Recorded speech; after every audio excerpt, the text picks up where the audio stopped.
Welcome to our first year ISTN course on HTML and CSS. In this video, we will go through each topic step by step, explaining its aim and the teaching approaches that were used in them. The first part of our course is course tools. This includes information that should be read at the start of the course. The course structure and layout give a brief explanation and the overview of the topics and learning objectives.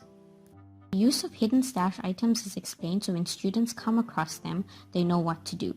Auto-ticking is also explained in the course tools, as each prior activity has to be completed and ticked off for students to move on to the next.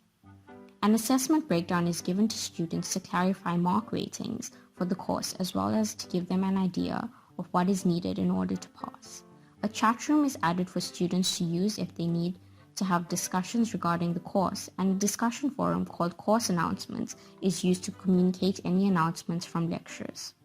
First topic is an introduction to HTML, and by the end of this topic you should have a basic understanding of HTML, its structure, and how to start your own web page. The first activity will make use of curation and the constructivist approach, as students are required to make use of an app outside of Moodle to complete a task. Once completed, you need to post your findings and give a brief explanation, which will require some critical thinking. It is also compulsory to reply to other students' posts in order to complete the activity. This encourages interaction between students and makes use of the conversation pedagogy. Fun and colorful course notes are included at the start of the topic for students to read through.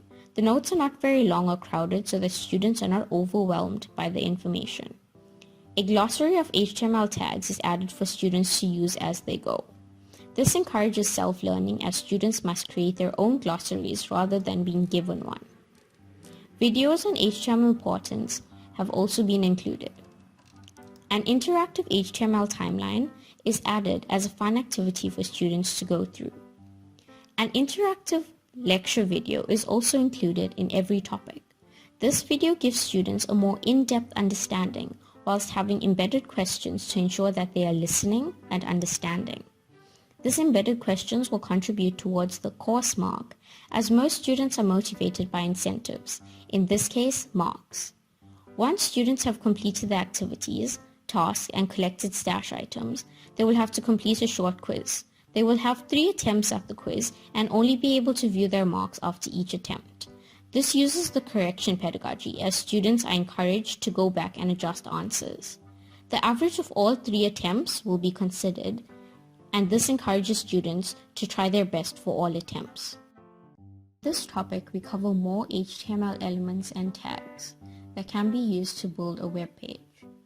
By the end of this topic, you should be able to add and understand the use of these tags and elements.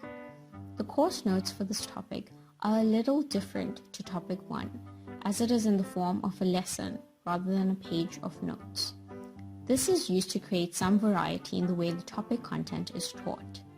The lesson includes embedded questions and examples which are shown on separate pages. After the course notes and interactive lecture video, a fill-in-the-blank activity is added for students to fill in the missing HTML tags in the given code. This encourages students to think critically about what they have learned, as they will need a good understanding in order to figure out the correct answer. This makes use of the chaos pedagogy, as students require problem-solving skills when deciding on the correct tag to choose, while also having a bit of fun. A Kahoot homework quiz is added for students to do in their own time. Kahoot is a more exciting way of testing students, as it is a more relaxed environment outside of the Moodle space. Another fun activity for topic 2 is flashcard memory check. Here, each card has 2 sides. One has the question whilst the other has the answer. This is an easy and interactive way for students to test just how good their memory skills are, while also learning these definitions in a question and answer format. This activity does not contribute to their course mark. For the third topic, we will cover web page navigation and tables in HTML.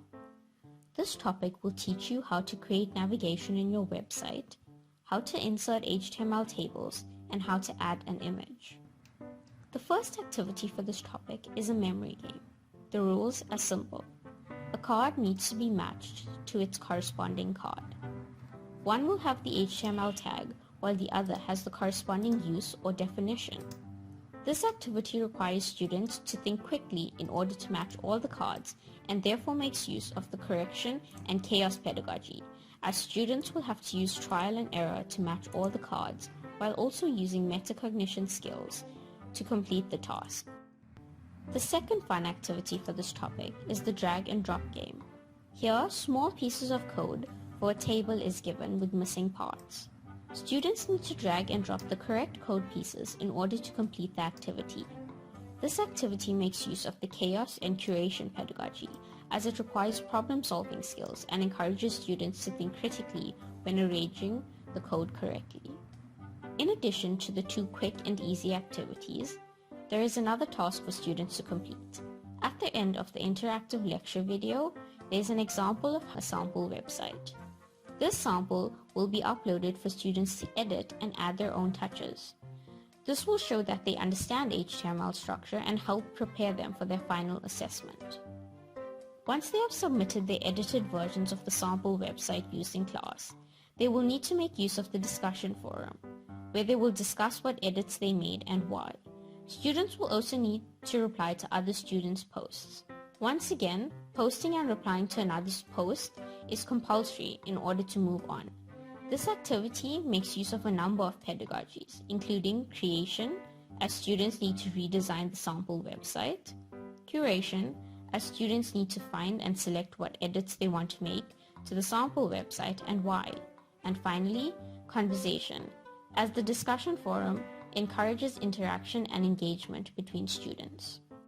The last topic introduces CSS, which is considered to be HTML's sister.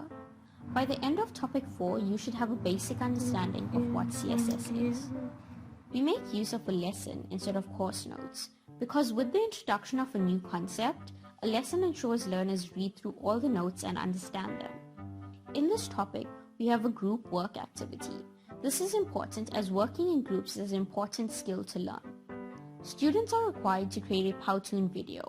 This is the first complete creation activity that students will partake in, the next being their final assessment. This activity also requires curation, as learners will need to look up and find information. Lastly, as it is a group project, conversation will be extremely important. The purpose of this activity is to encourage teamwork and creativity. It is also a constructivist approach, as students will essentially be teaching themselves about HTML versus CSS. The next activity is in the form of a discussion. This activity provides learners with some CSS code and asks them to find the errors. This activity makes use of the chaos pedagogy, as learners will make use of their problem-solving skills. Correction also plays a part in making learners evaluate the code and adjust it. Thereafter, they will discuss the errors with their classmates. After the quiz for this topic, there is a link to a fun game that will help familiarize oneself with the CSS colors. The topic ends with an optional reflective journal so that learners can jot down their thoughts and feelings regarding the course structure and HTML. This is a form of conversation pedagogy, as students are explaining and communicating how they feel. These are the main activities and tasks for topic 4. Once you have completed all 4 topics, you should be well prepared to do the final assessment. This brings us to our final assessment, made up of 2 parts, a quiz and the creation of a website. This quiz is more difficult than the end of topic quizzes and is slightly longer, as it is a collection of all the work done throughout the course. It makes use of the correction pedagogy, as students are allowed 2 tries to improve their mark. We felt that a practical assessment was best suited for this course material. This assessment is focused on creativity, with students having to create a website from scratch. We have given them some requirements, which include making use of some concepts that have been taught in the course and those that have not, which forces them to go out and look. This is the curation pedagogy. The website creation is also a form of self-learning, which is part of a constructivist approach. On completion of the final assessment, we award students with a certificate. We feel this is important to motivate students as they are still in first year. A certificate would also give learners a sense of achievement. External resources are added at the end if students require extra help. Thank you for viewing our presentation. We hope you enjoyed.